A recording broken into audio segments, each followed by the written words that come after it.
eu tenho que olhar o óculos toda hora, normalmente eu boto no lugar errado e vou pedir para passar.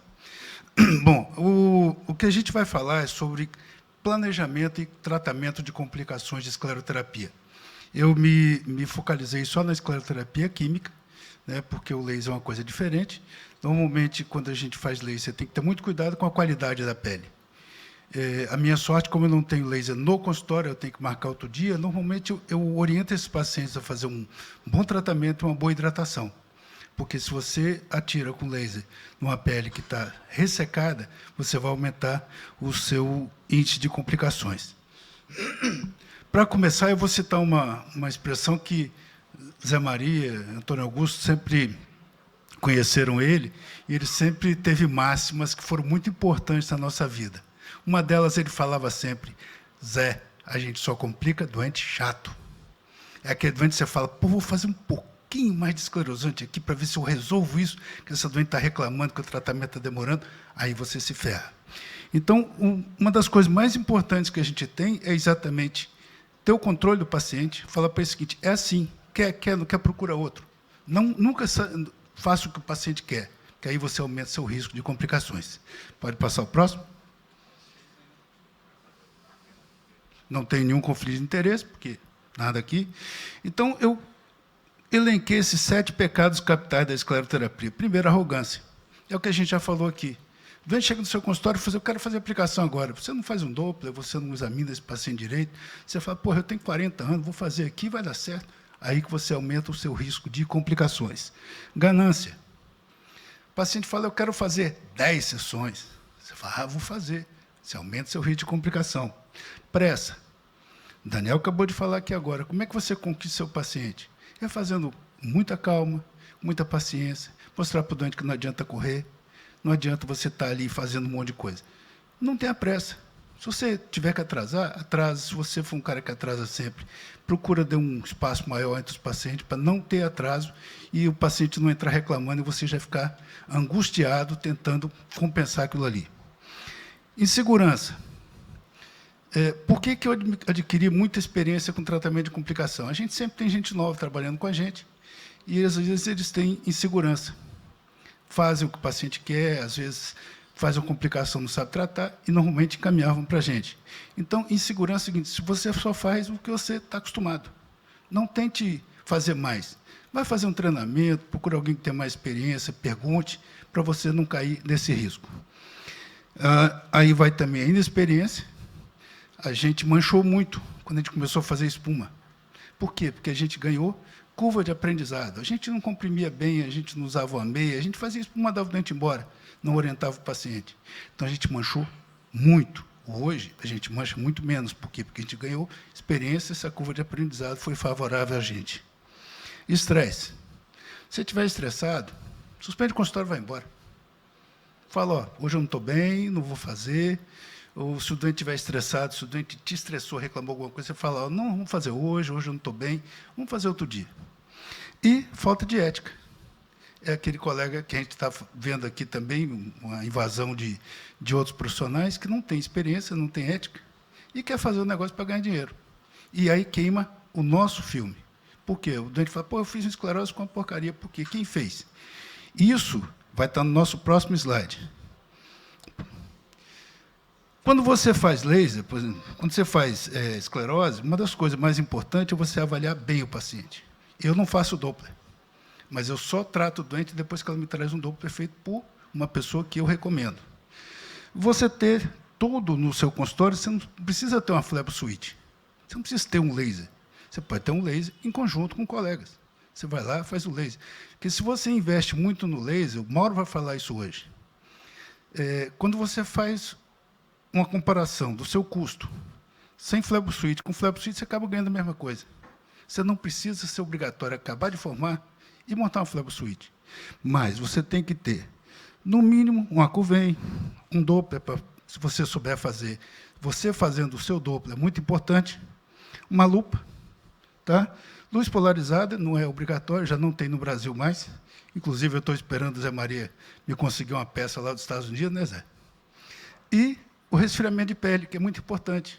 O doente se sente mais confortável, você tem um risco muito menor. Pode passar?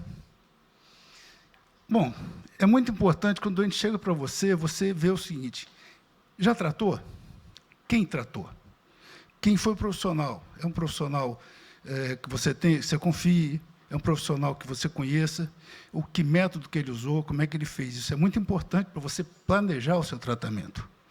Sintomas gerais que o paciente teve, se tem escotoma, dor torácica, hipotensão, se tem fobia, tudo isso é importante. Você anotar isso, porque você já fica mais atento. Muitos pacientes que a gente vê, às vezes, no consultório, eu uso detergente. Detergente faz bolha. Bolha da escotoma, bolha da tontura. Então, eu sempre que eu falo para o paciente, toda vez que eu for fazer, a gente esquece isso. Me lembra, doutor, não pode ter bolha. Aí você faz só líquido. Mesmo assim, você tem alguns casos de liberação de endotelina que vão dar cefaleia. Se teve úlcera, se teve METIN, aí o METIN é muito importante você realmente avaliar esse paciente. Por quê? Quando você usa uma realidade aumentada ou um fleboscópio, é muito importante você ver o seguinte: qual é a veia nutridora e a veia de drenagem. Às vezes o cara olha uma veia grande ali, mete esclerosante. Aquela é a veia de drenagem. Ali que você vai ter uma maior quantidade de METIN. Isso é muito importante. Pode passar? Bom, essa fotografia aqui é antiga. Hoje você tem espuma, hoje você tem laser para tratar uma veia perfurante. Às vezes, essa veia perfurante é a causa desse METIN. O colega fez uma esclerose, a esclerose não foi bem sucedida, porque você tem uma hipertensão. Aí você vai ali, tira essa veia perfurante, faz uma esclerose, você resolve. Então, é muito importante a avaliação do paciente. Para a prevenção de METIN, não repetir sessões em pouco tempo, não tentar fazer volume muito grande, ter paciência, tá? Avaliar antecedentes alérgicos dos pacientes, paciente de pele muito clara, pele muito fina, pacientes com alergias, eles vão ter uma quantidade maior de METIN. Aí você tem que ter mais cuidado. Nesse tipo de paciente, fazer uma esclerose menor, com mais cuidado, uma compressão bem feita. E o uso de anticoncepcional, que também é um fator que aumenta o índice de METIN. Tratamento: retirar a veia nutridora ou com a pequena cirurgia com anestesia local, ou laser ou espuma. Cada um tem experiência no seu método. Eu ainda não tive coragem de fazer espuma em veia nutridora, eu prefiro fazer um botãozinho de anestesia, tirar aquela veia. Paciência, e a gente estava usando o tartarado de brimonidine, que era um medicamento que era usado para rosácea, mas, infelizmente, vai ser retirado do mercado porque está dando rebote. Mas eu já estou estudando uma fórmulazinha nova, depois eu passo para vocês. Pode passar? Hiperpigmentação. Desde Goldman, né, que é dermatologista, nem cirurgião vascular ele falava, em estudo histológico, que paciente com fototipo diferente e esclerosante diferente demonstrou que a natureza do pigmento normalmente é hemático. Esse pigmento hemático também vai fazer inflamação pós-esclerose, gerando melanina. Então, você tem que avaliar o tipo de pigmento, a profundidade do pigmento, para tratar. Um trombo persistente dentro da veia gera uma periflebite, que favorece o extravasamento de massa, pelo aumento de permeabilidade, devido à liberação de mediadores de inflamação. E o estímulo dos mastócitos perivasculares gera histamina. Essa histamina vai afastar essas células endoteliais e vai aumentar a abertura de fendas, que facilita a passagem de hemácia. Então, prevenção de tratamento de escleroterapia, hiperpigmentação é você fazer tratamento precoce das complicações. Pode passar? Isso aqui a gente vê exatamente, ó, fagocitose, liberação de ferro. O ferro, na reação de Fenton, ele vai fazer uma excitação da melanina, que você vai ter, às vezes, um componente misto, isso tem que ser avaliado, e você gera uma hiperpigmentação melânica. Pode passar o próximo. Complicações de escleroterapia. A hiperpigmentação, nesse caso ali, após quimioterapia, vocês veem direitinho o trajeto do vaso. Naquele caso ali, é a injeção de sulfato ferroso. Sulfato ferroso, eu tenho casos que, mesmo injeção venosa, fez extravasamento. Pessoal que, às vezes, funciona a veia ruim e faz, às vezes, mais de um furo, extravasa. Tem um caso que eu tratei. Mas, normalmente, antigamente, se fazia sulfato ferroso intramuscular, dava esse refluxo dérmico aí, fazia esse relógio, e o tratamento é dificílimo, porque você tem uma quantidade muito grande de ferro e uma profundidade muito grande. Pode passar? Prevenção de hiperpigmentação, drenagem precoce dos hematomas, ou com seringas, no caso de veias maiores, ou então com uma pequena punção ali, uma agulha rosa, ou uma lâmina 11, você drena aquilo ali, você diminui a quantidade de pigmento. Muito cuidado. Compressão leve, porque se você faz uma compressão grande, você vai extravasar mais sangue para a derme e você vai ter mais mancha. Pode passar? Prevenção, então, enfaixamento compressivo, uso de meia elástica ou de compressão bem feita.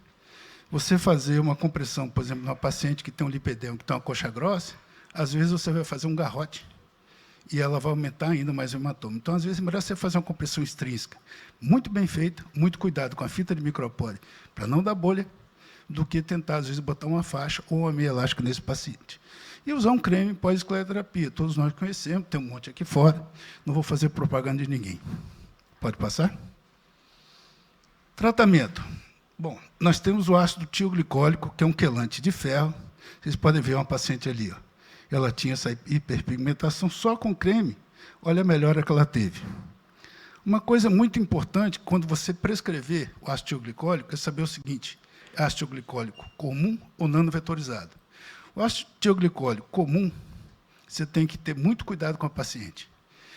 Eu sempre falava o seguinte: falava e escrevia. 20 minutos. Se coçar, se ficar vermelho, para e me avisa. Teve uma doente de um colega que eu cheguei para a velhinha e falei: a senhora vai usar isso por 20 minutos à noite e a gente vai observar. Como eu já sou macaco velho, eu mando voltar com menos de uma semana. Uma semana depois, a velhinha voltou. Eu falei: tudo bem? Não, doutor, está uma desgraça. Eu falei: como assim?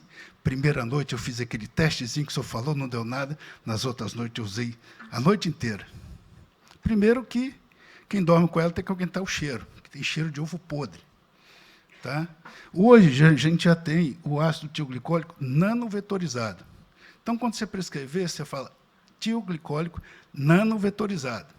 E avisa para o paciente o seguinte: cheire antes de usar. Porque se tiver muito cheiro, é comum e você vai queimar. O tioglicólico nanovetorizado ele tem um perfume muito menor, um pouco cheiro, e a liberação é programada. Então, dá para você usar, às vezes, a noite inteira. Mesmo assim, começou a fazer o tratamento, avalie o paciente. Isso aqui é para pacientes que têm realmente uma quantidade grande de pigmento. Se você tem um Kisuid, você pode usar. Você pode usar o Kisuid junto com isso aqui. Se não for uma quantidade muito de pigmento, existem outros quelantes de ferro que podem ser usados. O ácido fítico. E, nesses pacientes, normalmente, eu associo um quelante de melanina, que é o antipolo. Depois eu passo essa forma para vocês. Pode passar? Tratamento farmacológico, deferoxamina, que é um quelante de ferro.